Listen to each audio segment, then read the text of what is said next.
नमस्कार, मैं कमलनाथ झा।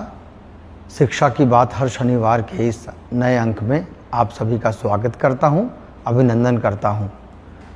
हम आज फिर से शिक्षकों और अभिभावकों के कुछ प्रश्नों के साथ उपस्थित हैं। आपके प्रश्नों के उत्तर देने के लिए हमारे साथ डॉक्टर एस सिद्धार्थ, शिक्षा विभाग के अपर मुख्य सचिव उपस्थित हैं। मैं आपका स्वागत करता हूं, अभिनंदन। और 1 to 5 करते करते हम लोगों ने जब इंटर डिस्ट्रिक्ट अलॉटमेंट की प्रक्रिया हम लोगों ने शुरू की तो कुछ रेशोज़ तो हम लोग बैठ गए, मतलब एक टीचर इधर से गए, दूसरे जगह गए, दूसरे से तीसरी जगह गए।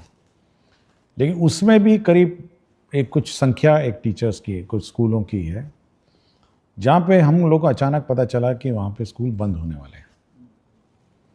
तो हम लोगों ने उस ज़िला तो अलॉट कर दिया।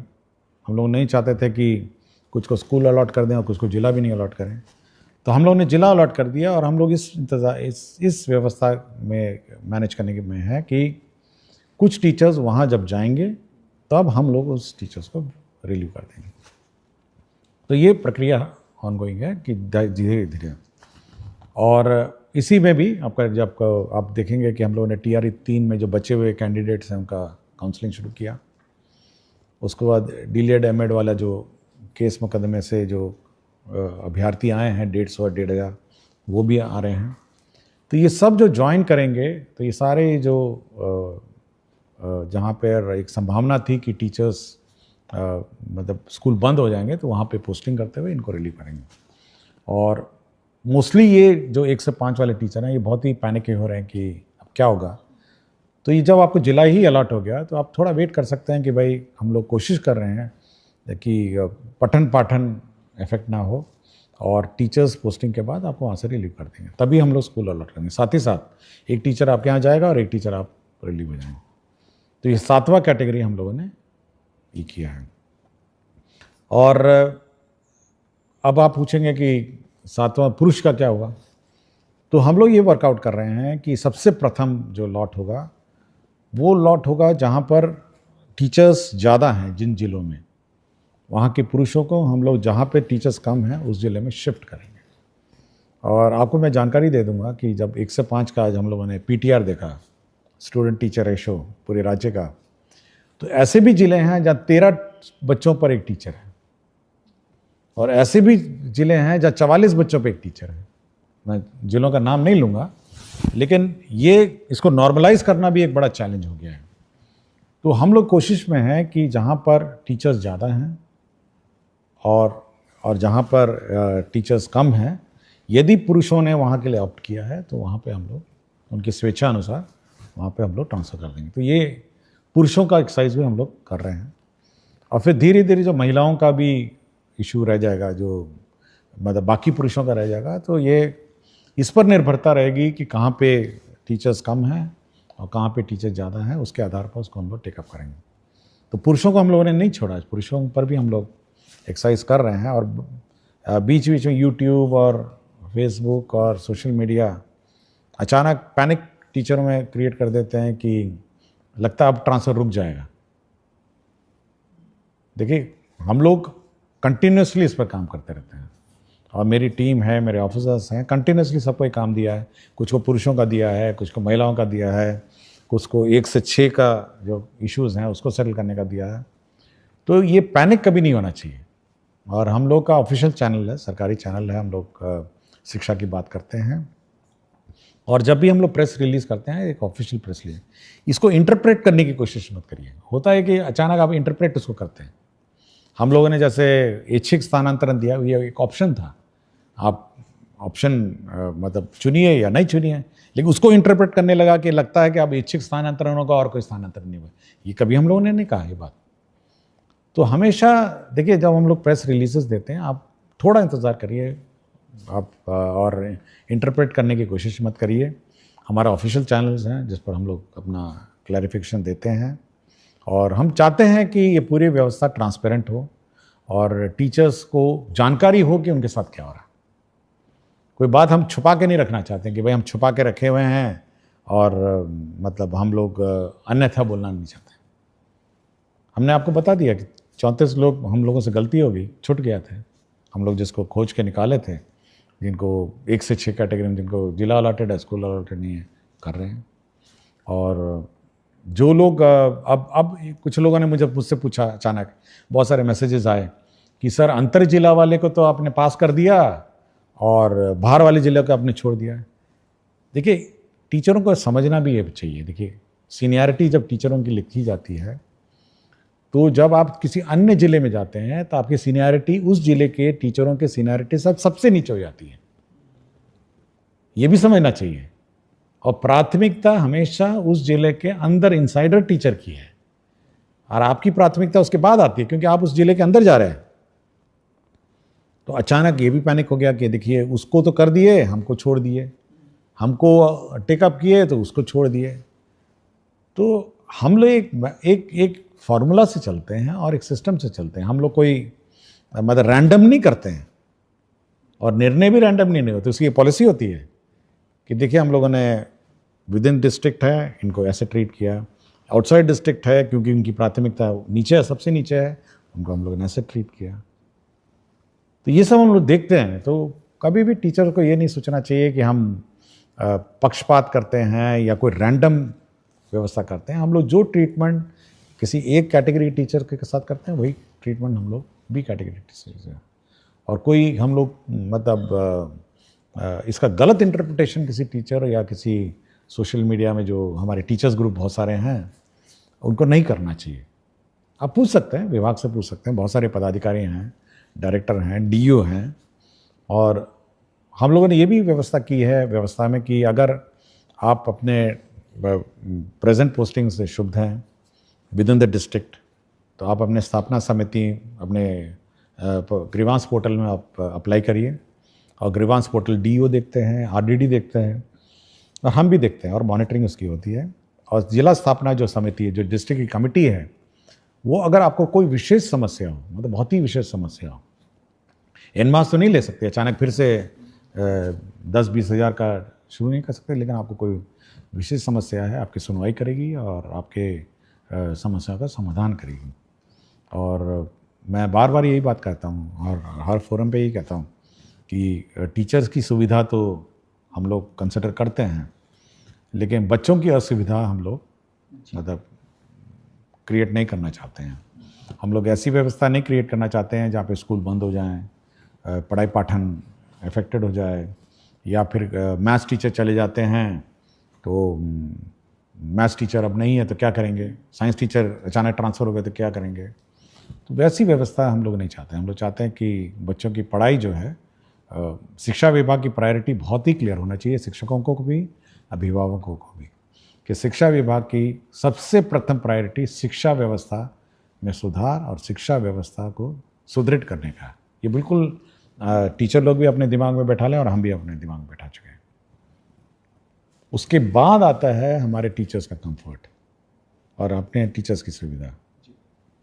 ये ऊपर ओवरराइड नहीं कर सकता है कि हम अचानक टीचरों को रिलीव कर दें और स्कूल बंद कर दें। नो, ये हम लोग नहीं कर सकते। शिक्षा व्यवस्था, सरकार 22% बजट इसलिए देती है कि हमारे बच्चे पढ़ें, हमारे बच्चों को अच्छी पढ़ाई हो, और इसीलिए सरकार ने बहाल किया है विभिन्न स्कूलों के लिए टीचर्स की पढ़ाई सुचारू रूप से चले।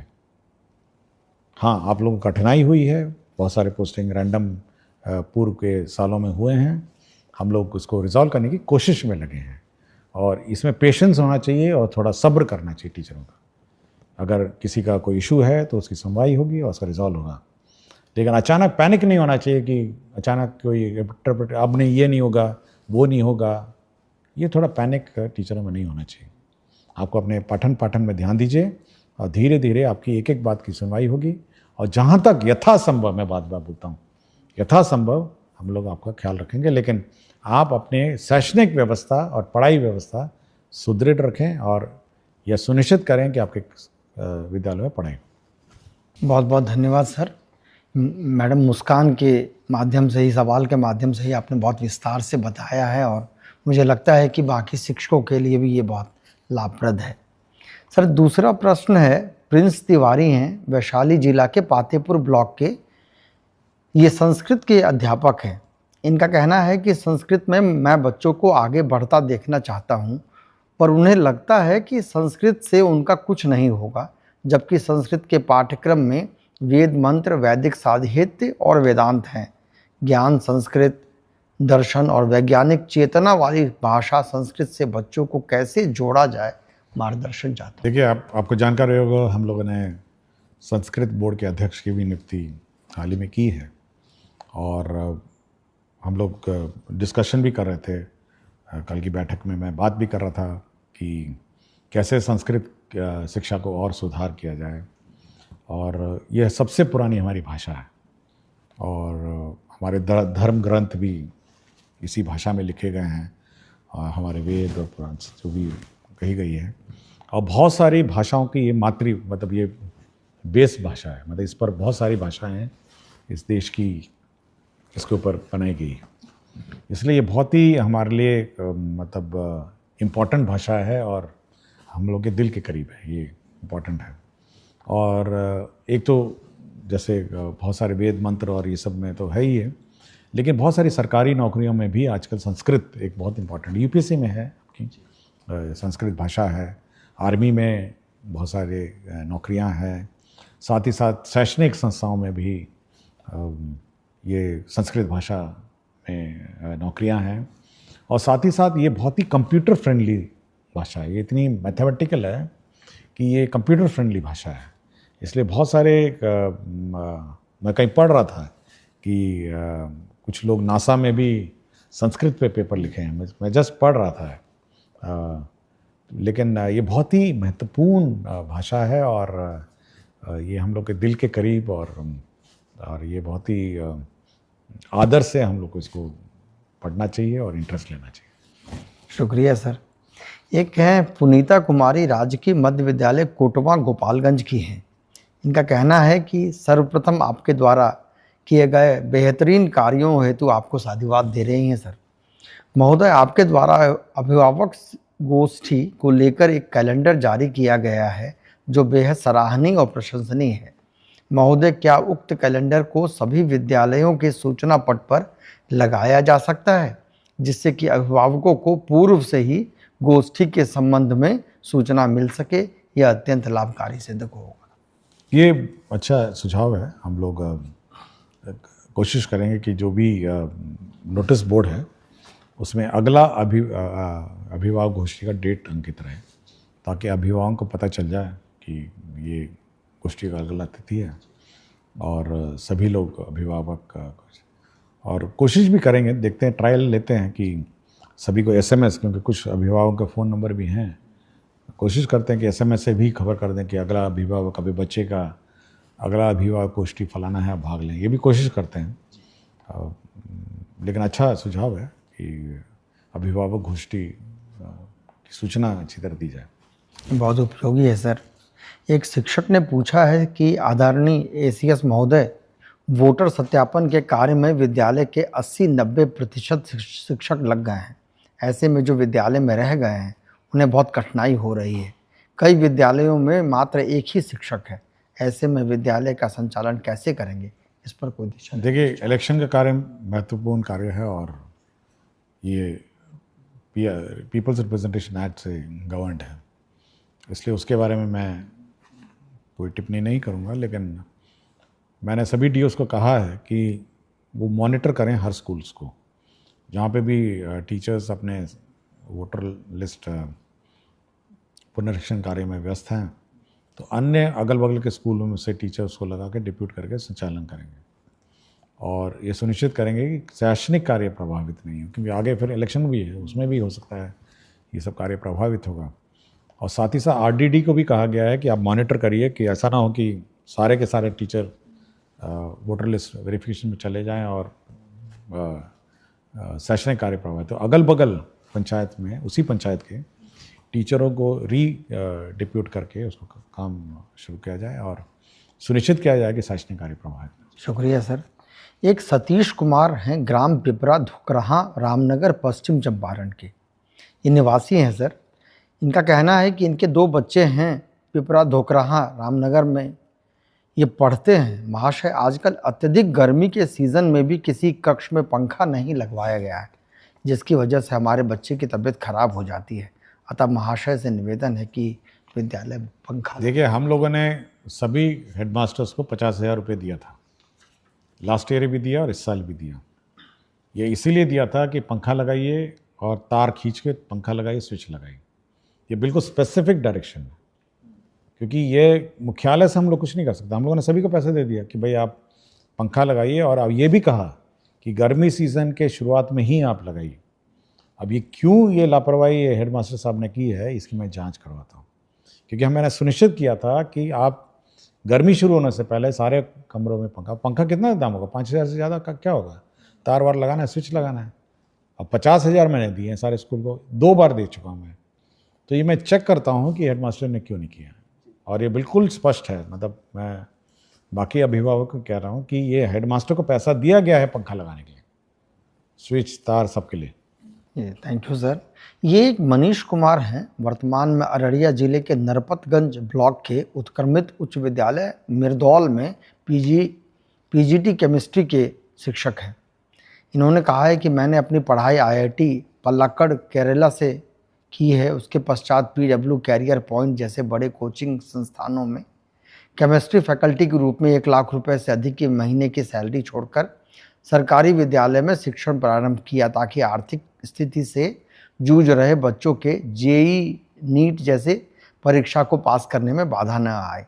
लेकिन वर्तमान स्थिति यह है कि यहाँ फिजिक्स और मैथमेटिक्स के पीजीटी शिक्षक ही नहीं हैं, जिसके चलते टीम वर्क हो नहीं पा रहा है, साथ ही अन्य परेशानियों का भी सामना करना पड़ रहा है। अतः मेरा उद्देश्य पूरा नहीं हो पा रहा है।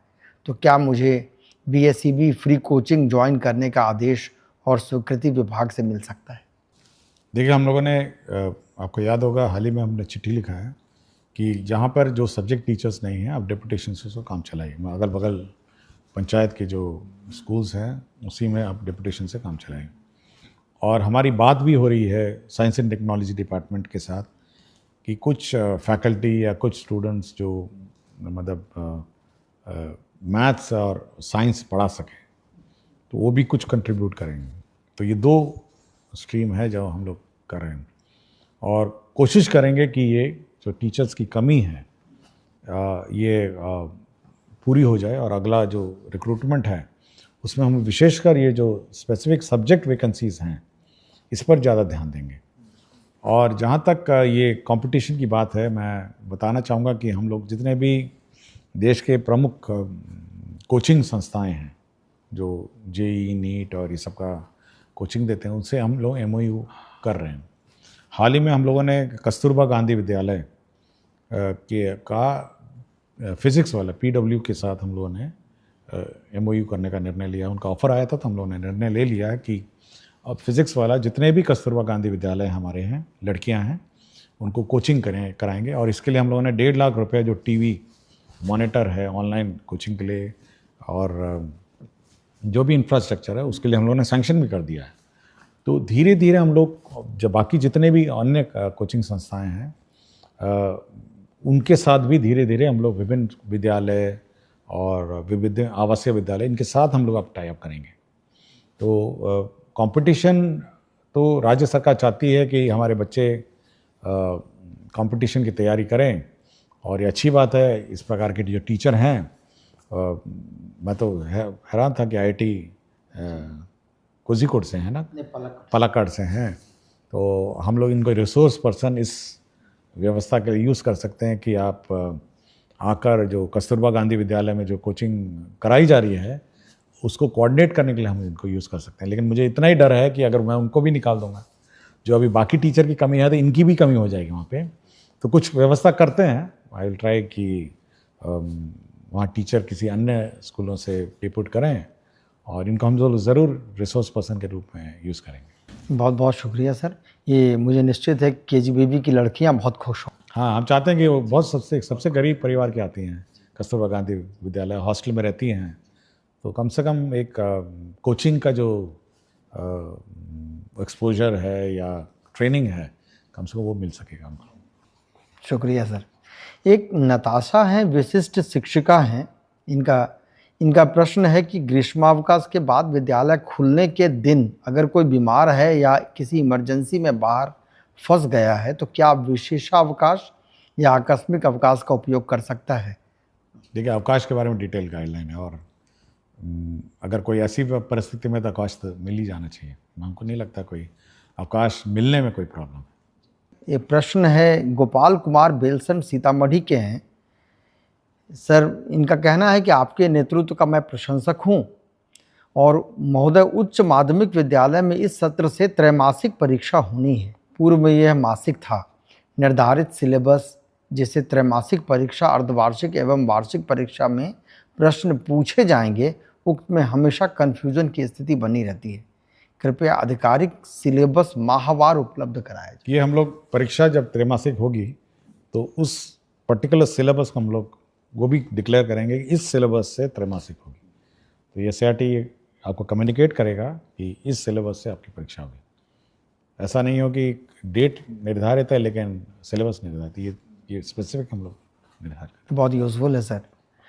एक शिक्षक पूछ रहे हैं कि विभाग से लेकर विद्यालय तक सूचनाओं का सही तरीके से प्रसार नहीं होने पाने के कारण कई बार विद्यालय स्तर पर कार्य बाधित होता है। सर, क्या विभाग कोई ऐसा तरीका ढूंढ रहा है जिससे सूचना एक जैसा सभी विद्यालय तक पहुंचे और सही काम हो सके? देखिए, हम लोगों ने सभी विद्यालयों में टैबलेट भेजा है और बहुत सारे विद्यालयों में पहुंच भी गया है। मेरे ख्याल से 3-4 दिन में और भी पहुंच जाएगा। देखिए, ये बहुत विशेष प्रकार का टैबलेट है। ये नॉर्मल जो हम लोग यूज़ करते हैं उससे हल्का सा भिन्न है। वो इसलिए भिन्न है कि इसमें वही सॉफ्टवेयर लोड हो सकता है जो मुख्यालय से आपको निर्देशित होगा, अन्यथा वो सॉफ्टवेयर अपने डिलीट हो जाएगा। पहले तो ये है। दूसरा है, ये हमारे सेंट्रल सर्वर से लिंक्ड है। जो टैबलेट है ये बिल्कुल हमारे सेंट्रल जो मैसेजिंग सिस्टम है से लिंक्ड है और मुख्यालय से जैसे ही हम इसमें पत्र डालेंगे वो आपके टैबलेट में नज़र आ जाएगा। या मुख्यालय से हम कोई भी सूचना देंगे तो हर स्कूल में अपने आप पहुंच जाएगा।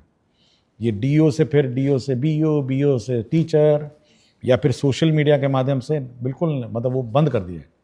हम अगर कहेंगे कि ये टीचर का पत्र है और अभी तुरंत जाना है तो सारे स्कूल के टैबलेट में पहुंच जाएगा। तो अब वो व्यवस्था हो गई है कि हम लोग बिल्कुल मैसेजिंग सिस्टम जो है बिल्कुल कनेक्टेड हो गई है। मतलब हम लोग यहाँ से भेजेंगे और वो वहाँ के टैबलेट में आ जाएगा। और साथ ही साथ उल्टा भी है, हम लोग अगर टैबलेट से कोई सूचना निकालना चाहेंगे तो ऑटोमेटिकली पुल व्यवस्था भी है कि हम उस टैबलेट को एक्सेस कर सकते हैं और वहाँ से हम लोग सूचना प्राप्त कर सकते हैं। तो ये 2 वे कम्युनिकेशन है, वो टैबलेट है और बहुत महत्वपूर्ण डिवाइस है। ऐसा नहीं है कि वो कोई नॉर्मल मोबाइल फ़ोन की तरह की, ये कम्युनिकेशन डिवाइस है और ये लिंक करता है हमारे मुख्यालय के सेंट्रल सर्वर को, DO को, BO को और टीचर को। तो इसलिए बहुत ही महत्वपूर्ण ये इंटरवेंशन है। मुझे लगता है सर कि इसके बाद का सवाल के जवाब आपने ऑलरेडी दे दिया है। सवाल है कि हम लोगों को विभाग के द्वारा टैबलेट फ़ोन दिया गया है। सर, बच्चे इसे देखकर बहुत खुश हुए और आपको धन्यवाद दिए। सर, अब इस टैबलेट का करना क्या है? नहीं, ये बच्चों के लिए नहीं था। नहीं, ये बच्चों के लिए नहीं है बिल्कुल। मैंने एक फ़ोटो देखा था जिसमें बच्चों ने मुझे ही धन्यवाद दे दिया। तो मैं पूछा भी कि भाई ये तो बच्चों के पास जाना नहीं था, ये बच्चे इसको लेके क्या कर रहे हैं? देखिए, जो टैबलेट है वो पहले एक तो हेडमास्टर के पास रहेगा, फिर दूसरा टैबलेट जो है वो दूसरा टैबलेट प्रभारी है, तो तीसरा टैबलेट प्रभारी है। जहाँ 2 हैं वहाँ 2 ही हैं और 3 लोग या 2 लोग जो भी है इसको ऑपरेट करेंगे। और ये कम्युनिकेशन सिस्टम है शिक्षा विभाग का मुख्यालय और स्कूल का बीच का। स्कूल की गतिविधियाँ वो टैबलेट में दर्ज करेंगे। मुख्यालय कोई सूचना देना चाहेगा दे सकता है और मुख्यालय अगर किसी स्कूल की गतिविधियाँ देखना चाहेगा वो इस टैबलेट के माध्यम से देख सकेगा। तो ये कम्युनिकेशन डिवाइस है। ये बच्चों के लिए नहीं गया है, बच्चों के लिए अलग से है। बच्चों के लिए अलग से स्मार्ट क्लास बन रहा है, सैंक्शन हो रहा है। बच्चों के लिए अलग से ICT लैब है। मैं चाहता हूँ कि वो लोग उसमें ज़्यादा ध्यान दें, ये टैबलेट लेकर नहीं घूमें। और टैबलेट हमारे जो शिक्षकगण हैं वो कम्युनिकेशन के रूप में इसको यूज़ करें। और क्या पढ़ाना है, क्या कोर्स है, क्या सिलेबस है, क्या क्वेश्चन पेपर है वो भी इसी में आना है, प्रश्न पत्र जो है वो भी इसी में आना है, और क्या कोर्स आप पढ़ाए हैं ये भी इसी में आना है, कितने बच्चे उपस्थित हैं ये भी आना है। तो ये बहुत महत्वपूर्ण डिवाइस है ये, इसको मतलब ये होलिस्टिक मॉनिटरिंग सिस्टम है विद्यालयों का। आपका बहुत बहुत शुक्रिया सर।